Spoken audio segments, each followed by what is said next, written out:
What up, y'all? Frank 5D, writer, photographer, all that fly shit people adore. And today we're talking to a distinguished gentleman who's really out here doing this thing, y'all. People we have Mr. 10 Shots himself. It's Ernie. What up, sir? Yo, what's good? How you doing, Frank?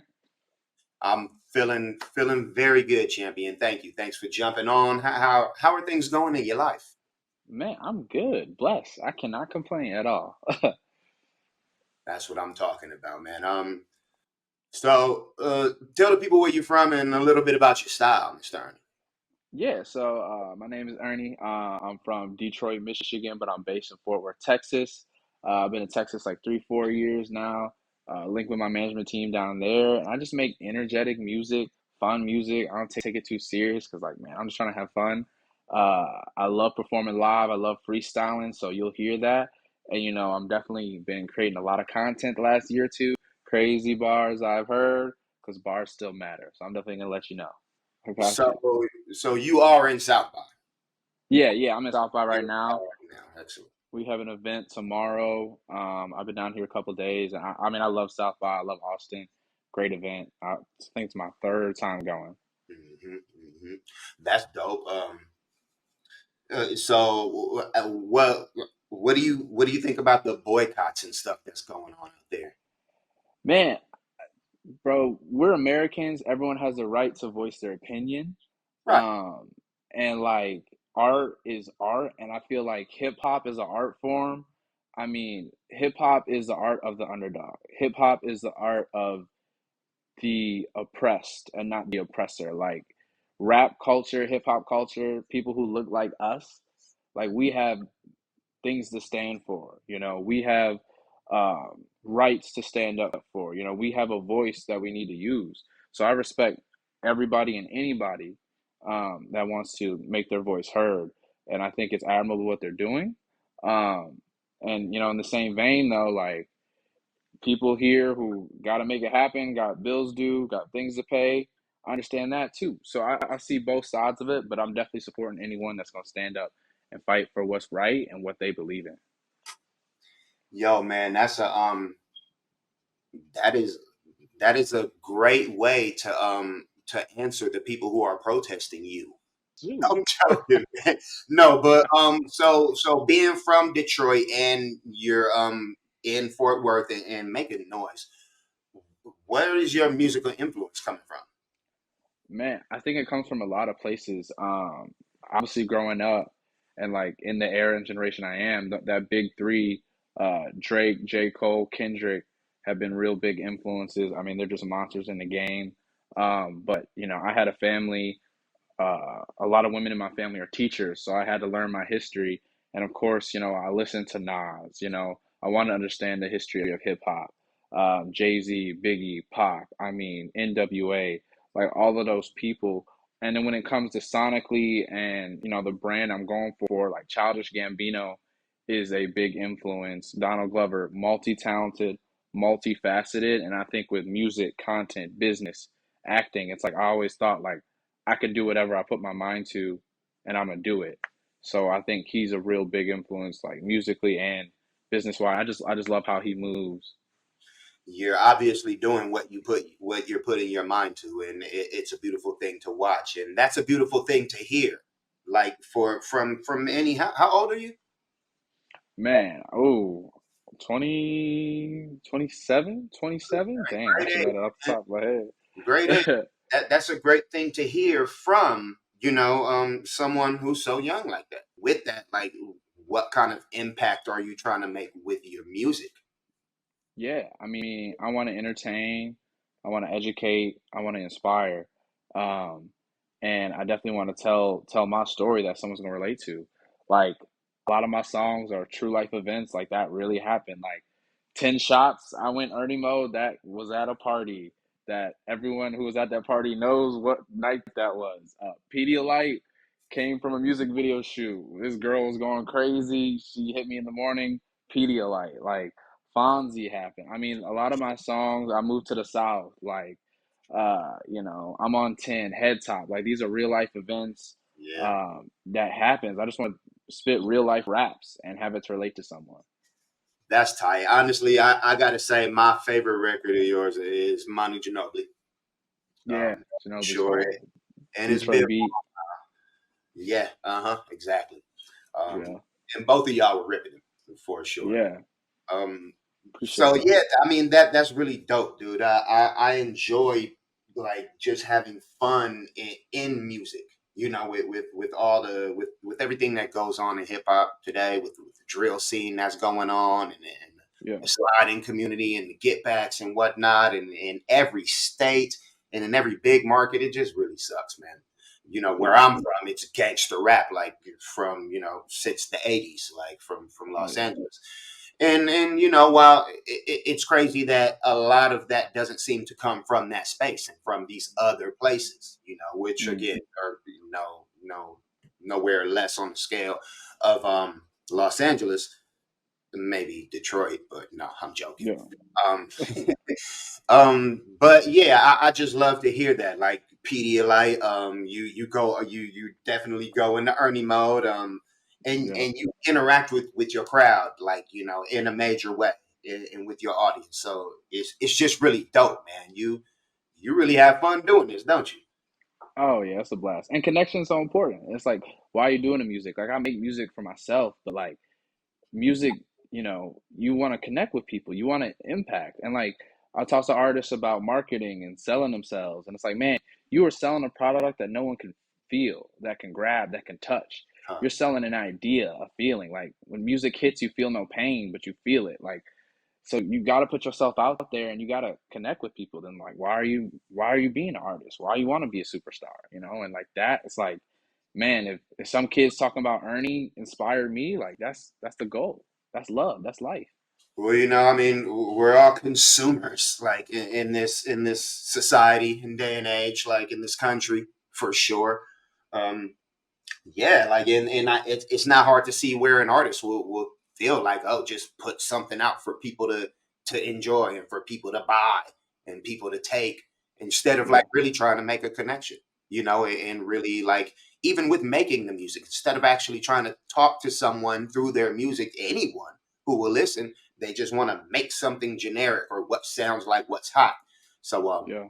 it's always appreciated when an artist like you, it's Ernie, comes out and you know gets it popping. Like, Yeah.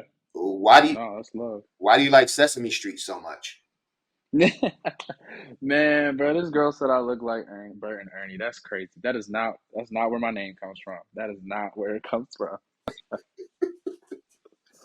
Man. Hey kid, come on, let's sing the song. You sunny days sweeping the clouds away. No, but Man. where's your name come from? So, Ernie, my last name is Davis. Ernie Davis is the first Black Heisman winner. And the Express came out when I was in middle school, and I had a football coach like, "Oh, we're calling you Ernie," and I've been Ernie the Express since then. So Ernie the Express. yeah, Ernie the Express. Ernie, yeah, Expressway Ernie. yeah, Elmira, That's really tight, man, because you express yourself even like when you're not even on the mic. Crazy yeah, bars are heard. yeah. Congrats on the success, man. It's Thank beautiful you, to see them numbers, man. What made you jump that off, and beyond that, you love bars, and how you've already explained that. How your connection to hip hop, and how you love it. Why do that? man. Well, I mean, obviously, TikTok's changed the music game, changed promotion marketing, and the whole goal that summer I was talking to my team like, "Hey, man, we gotta get something popping on TikTok." And I was like, okay, let me do a series, something easy and collaborative. And it was actually the Central C song. He said, my bitch is gay, my stick is gay. I Mm, want to hit Doja Cat and indulge in that. And I was like, man, those are some crazy bars. So I right. said crazy bars I've heard and went from there.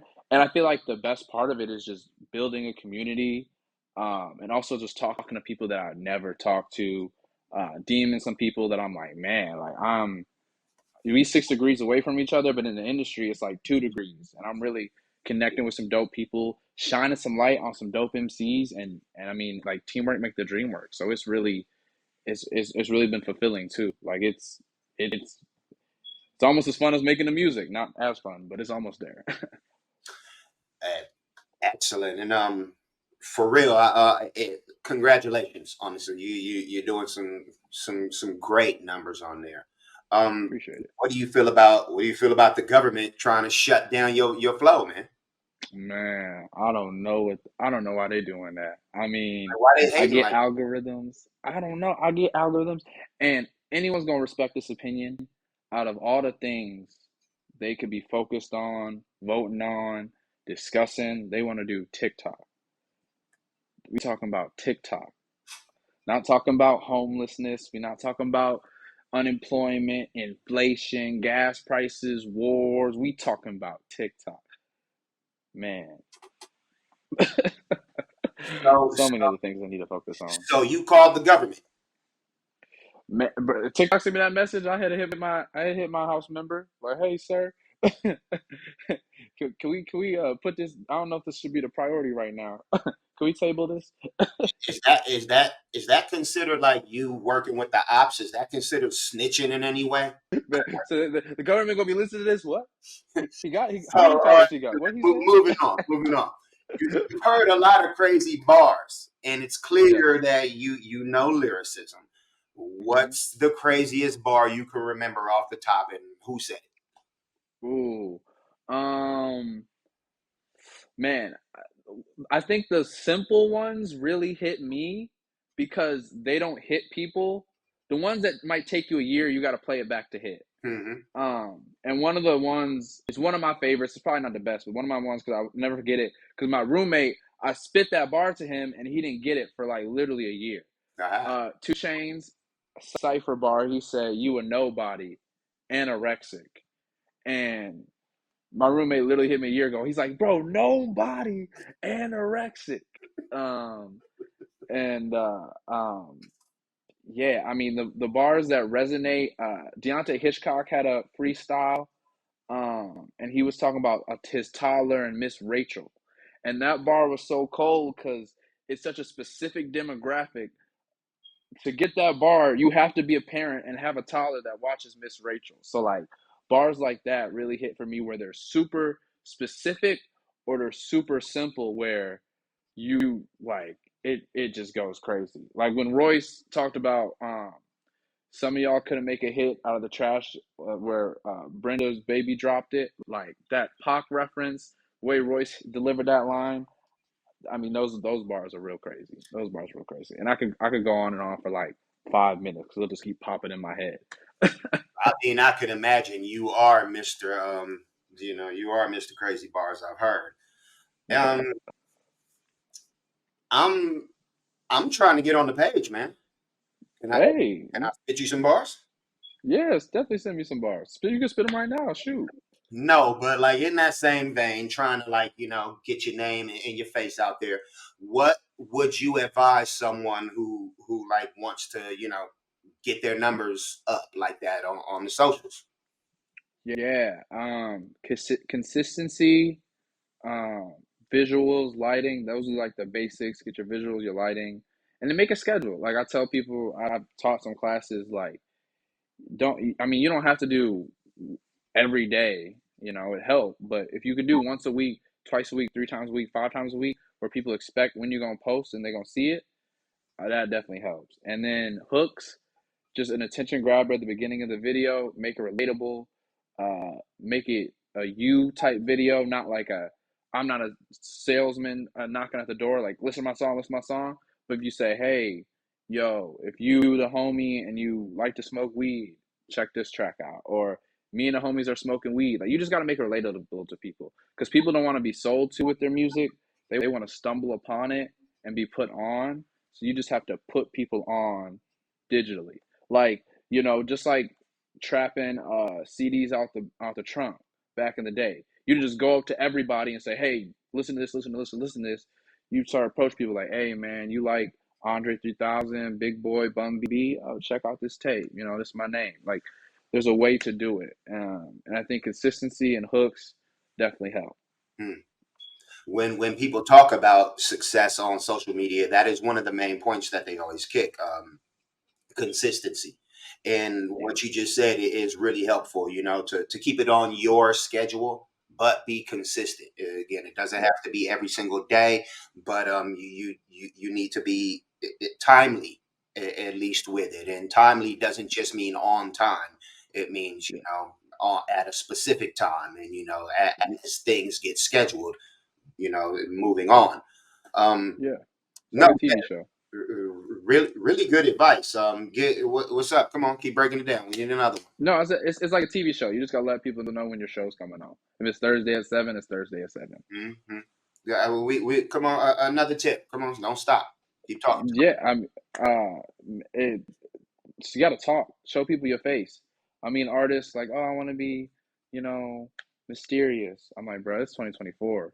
Put your face out there, talk with your chest, your voice, rap, sing, do all that. Because I mean, it's a new age. Everyone's looking to see who you are, and they want to put a face to that song, that beautiful music, that beautiful art, your business. They want to put a name and a face to it. They want to see you. Word up. Again, more good advice. People. Some artists think like it just. An overwhelming majority of artists just think the music's going to do it for themselves, and Yeah, it's so weird that a rapper or a music artist would really think that's the thing in this day and age, yeah, when like them themselves like probably just love social media and being online, and that trying to be known like that way more than they actually even like making music. Like we yeah, said earlier, a lot of them are only making music for people just to consume, and are not trying to connect with anybody. So it's yeah. weird that a lot of artists don't merge that in today's day and age, when we've all seen that that is what's happening for Oh for yeah, for more than we can even talk about it. Like, yeah. um you did that's kind of the merger, but you kind of made a specific analogy of like it was selling it's sort of akin to selling records out of the trunk. What do Yeah. you feel about the state of the music industry? Man, it's really interesting because as an independent artist, as an indie up and comer, um, I mean, I think the label structure is continuing to change. I mean, the label's becoming less and less of an infrastructure, and I think the deals are changing. I mean, 10, 15 years ago, yeah, I want a record deal. That's the number one goal. But now people learn like you really need a fan base and leverage. You need business partnerships, Like everyone's seen the movies, artists not reading their contract, not getting the monies they deserve. Uh, if you're an up and comer, you're indie, you're young, like create that leverage and partner with the label or just do it yourself. You know, sign that distribution deal, you get the manager, I mean, there's so many tools where you can do it by yourself and you don't have to do the classic record contract. And I feel like a lot of those contracts are going away. I mean, be smarter than the 360 deal. Word up. Yes. Again, more good advice. It seems like, that's why you're seeing the success that you are, and Yeah, much more success, much and hats off and Godspeed, and three cheers, and better. good parade. Yo, keep doing it Hey, all. It's all right, Mr. yes, Arnie. sir. It's very beautiful to see. Hmm. Much love. How how long have you been down with making them at? Man, I've been making a mag 2 years. Yeah, I pulled up with my boy. He put me on South by 2022. So yeah, I saw Kelby the other night. Like, hey, yeah. So yeah, Kelby's good people. They do a lot of great things for artists. So many opportunities. Put your word out there, and so many scams, and so many people out here trying to fool people, but making a mag a solid, authentic, genuine, and just 100 grand, 100 grand for sure. Honestly, it's just a beautiful thing to be a part of. Like, honestly, Yeah. I always speak very highly of Kelby. They're live streaming out there. Here and there. Of course, the events that they have going on, the events that we have going on. I don't know why I always speak of them like I'm like like I'm not Yeah. part of the family or whatnot. But Yeah. what's coming up next for ItsErnie? Yeah, I got two singles dropping. Some real dope, motivational, lit type stuff. Uh, those songs will probably both probably be out by May. I got a show out here in South by. Tomorrow we're having a live cipher, and I will be doing that more. Crazy Bars I've heard, Ernie, we're gonna collaborate. Definitely go to different cities, do some live ciphers, film some content, clear some bars, and yeah, just scheduling out some shows for the year. I have an annual show in Fort Worth that we're definitely gonna do bigger and better this year, and we're just gonna keep the motion going, and got some different other opportunities, brand deals, influencer stuff, interviews. We're all trying to get all of it. I can't complain what's on my plate when I told the Lord I want to eat, so I'm trying to eat. And you working hard enough to deserve it. Not Yeah, that appreciate you that. wouldn't deserve it for any other reason, but that's one of the main reasons. You're working hard enough to deserve it, and I'm definitely jumping on the Crazy Bars I've heard live. Everybody else who sees this in time should as well. So what's coming up next besides the live for Crazy Bars I've heard? Definitely working on some brand stuff. And definitely looking to possibly have some more shows, some more videos, but I'm definitely trying to do some more ciphers. I definitely want to connect with some people and get some ciphers going Mm-hmm. because I love some me a cipher, and I think the game needs it for sure. That's what's up, man. You said you do a lot of the freestyling. When do you freestyle in the booth or like when you just live performing? Oh, everywhere, booth, party, uh, performing, yeah, every show, drop and flow. So, what percentage of your recorded and released music is freestyling? Um, I probably freestyled on one or two songs, but I usually write. I usually freestyle and then piece together and write it up. But I'm not usually in the booth just going off top and then okay, boom, we dropping that. Mhm. So that's pretty dope, man. And again, like as someone who appreciates lyricism and bars straight up and down, keep up what you're doing. Powered by Making It.